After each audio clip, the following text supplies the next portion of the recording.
বাঙালি খানায় সবাইকে স্বাগত জানাই। আপনারা তো অনেকভাবে বাটা মাছ দিয়ে সবজি দিয়ে রান্না করে খেয়েছেন। একবার আমার মতন করে সহজ পদ্ধতিতে আপনিও শিখে নিতে পারবেন ছোট ছোট টিপস সহ। তবে আজকে আমি এখানে লাউ দিয়ে কিভাবে বাটা মাছ রান্না করব, চলুন সেটা একবার দেখে নিয়ে যাক ভিডিওর মাধ্যমে। এতটাই সুস্বাদু হয়েছিল খেতে, আপনি একবার রান্না করলে বারবার রান্না করবেন। আশা করছি আজকের ভিডিওটি ভালো লাগবে। সকল বন্ধুদের কাছে অনুরোধ করছি সম্পূর্ণ ভিডিওটি দেখার। এখানে আমি আগের থেকে একটা গোটা লাউ নিয়ে নিয়েছি। লাউটার থেকে 4 ভাগের 1 ভাগ আমি কেটে নেব। মিডিয়াম সাইজের একটা আলু, লাউ আর আলুগুলো বেশ ছোট ছোট টুকরো করে কেটে নিয়েছি। আপনারা এর থেকে ছোট বড় টুকরো করে কেটে নিতে পারেন।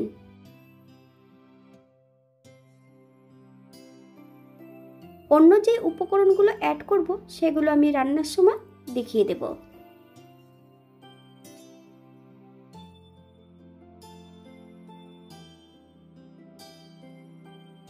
এখানে আমি আগের থেকে বাটা মাছগুলো কেটে ধুয়ে পরিষ্কার করে রেখেছি।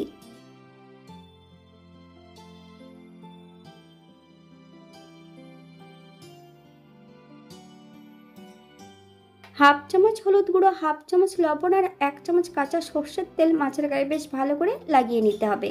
10 মিনিটের জন্য মাছগুলোকে রেস্টে রেখে দেব।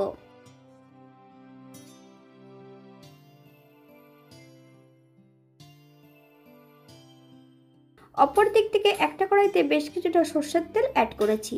তেল গরম হওয়া পর্যন্ত অপেক্ষা করতে হবে। তেলের মধ্যে সামান্য একটু লবণ অ্যাড করতে হবে।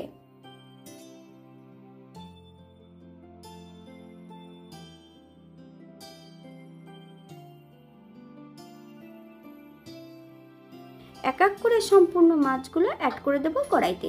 মিডিয়াম আঁচে মাছগুলো বেশ উল্টিয়ে পাল্টিয়ে ভালো করে ভেজে নিতে হবে।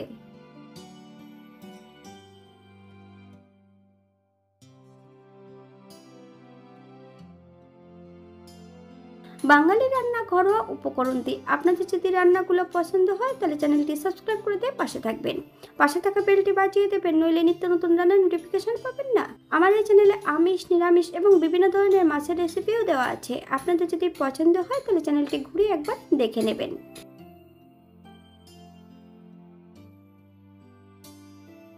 মাছ ভাজার সময় যদি তেলের মধ্যে সামান্য একটু লবণ অ্যাড করা হয় তাহলে কড়াই নিচটাতে কখনোই মাছগুলো লেগে যাবে না ভাজার সময়। এই পর্যায়ে তেল থেকে সম্পূর্ণ মাছগুলো তুলে নেব। আপনারা এর থেকে কম বেশি ভেজে নিতে পারেন।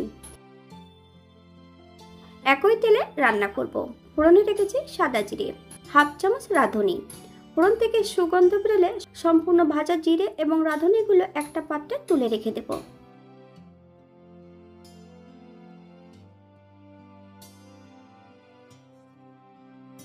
কেটে রাখা সম্পূর্ণ আলুগুলো অ্যাড করব। মিডিয়াম আঁচে বেশ 3 থেকে 4 মিনিটের মতন আলুগুলো বেশ ভালো করে ভেজে নেব।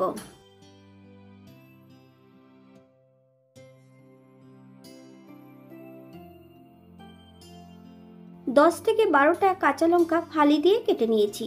সম্পূর্ণ কাঁচা লঙ্কা আর বেশ কিছুটা বাটা মশলা, আদা, জিরে, ধনে, শুকনো লঙ্কা একই সঙ্গে বেটে রেখেছি। সম্পূর্ণ বাটা মশলাটা অ্যাড করব। হাফ চামচ হলুদ গুঁড়ো। মশলাটা বেশ ভালো করে ভেজে নেব।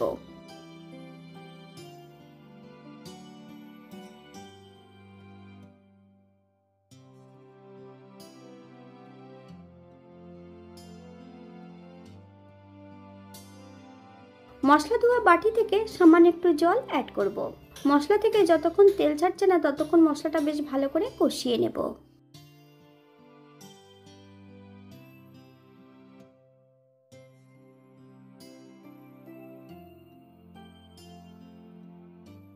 মশলা থেকে তেল ছেড়ে দিয়েছে। এই পর্যায়ে কেটে রাখা সম্পূর্ণ লাউর টুকরোগুলো অ্যাড করে দেব।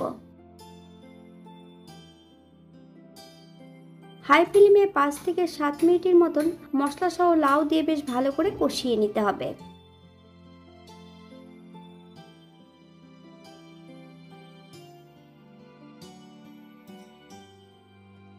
হাফ চামচ লবণ, আপনার স্বাদ অনুসারে লবণটা অ্যাড করবেন।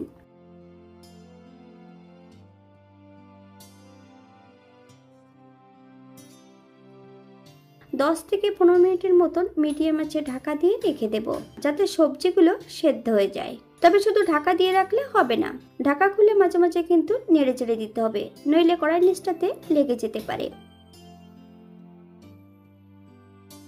এই পর্যায়ে একবার চেক করে নিতে হবে যে সবজিটা সেদ্ধ হয়েছে কিনা।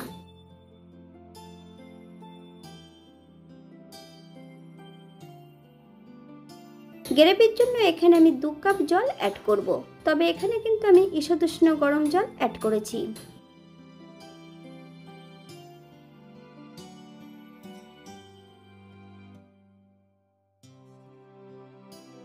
হাই ফ্লেমে 5 থেকে 7 মিনিটের মতন রান্না করে নেব। হাফ চামচ হলুদ গুঁড়ো, আপনারা একবার স্ক্রিনের দিকে ফলো করবেন।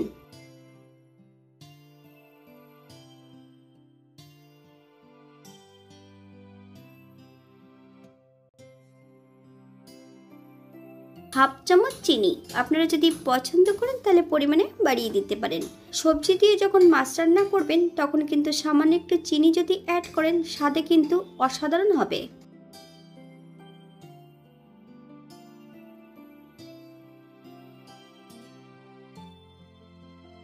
এই পর্যায়ে অ্যাড করব ভেজে রাখা সম্পূর্ণ মাছগুলো।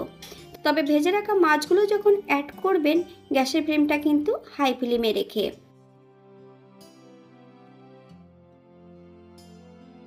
3 থেকে 4 মিনিটের মতন হাই ফ্লেমে রান্না করে নেব।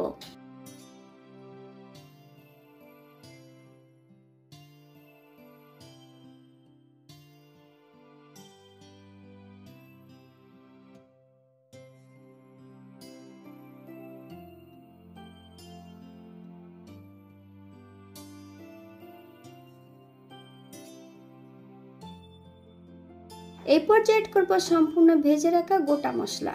2 থেকে 3 মিনিটের মতন বেশ হালকা হাতে নেড়েচেড়ে মিশিয়ে দেব।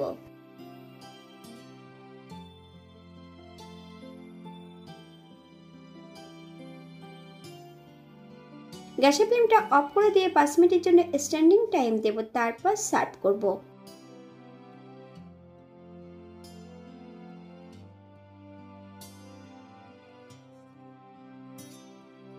এটা দেখতে যেমন ভারী সুন্দর হয়েছিল, এটা গরম ভাতে খেতে কিন্তু অসম্ভব ভালো হয়েছিল। আপনারা বাড়িতে একবার একই পদ্ধতিতে বানিয়ে নেবেন। এখানে যে আমি উপকরণগুলো অ্যাড করেছি আপনারা এর থেকে কম বেশি করে নিতে পারেন। যদি পেঁয়াজ রসুন বা অন্য মশলা পছন্দ করলে অ্যাড করতে পারেন।